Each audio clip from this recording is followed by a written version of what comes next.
1600 square mile of কাঁচা রাস্তা। জাতীয় সংসদে ইংরেজি বক্তব্যের মধ্যে কাঁচা রাস্তা শব্দ ব্যবহার করে আলোচনার জন্ম দিয়েছিলেন সংরক্ষিত নারী আসনের সংসদ সদস্য জেবা আমিন খান। সামাজিক যোগাযোগ মাধ্যমে বিষয়টি নিয়ে ব্যাপক আলোচনা সমালোচনার পর এবার নিজের বক্তব্যের ব্যাখ্যা দিয়েছেন তিনি। বৃহস্পতিবার এক গণমাধ্যমকে দেওয়া সাক্ষাৎকারে জেবা আমিন বলেন, দেশের বিভিন্ন এলাকার রাস্তার বাস্তব চিত্র তুলে ধরতে তিনি কাঁচা রাস্তা শব্দটি ব্যবহার করেছেন। তার ভাষায়, আমি তো সঠিক বাংলা বলেছি। এখন যদি ডার্ট রোড বা আনপেইভড রোড বলতাম তাহলে সবাই কি বুঝতেন? তো আমি তো কাঁচা রাস্তা তো সঠিক বাংলা বলেছি, তাই না? তো এখন আমি কি বলবো, dirt road?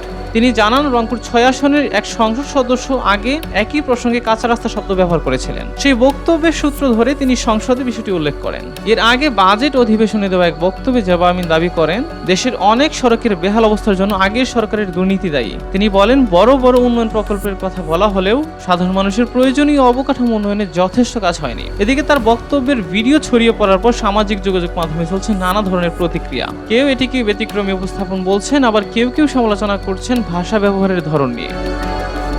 Sabbir Hossain Hiran, দেশকাল news.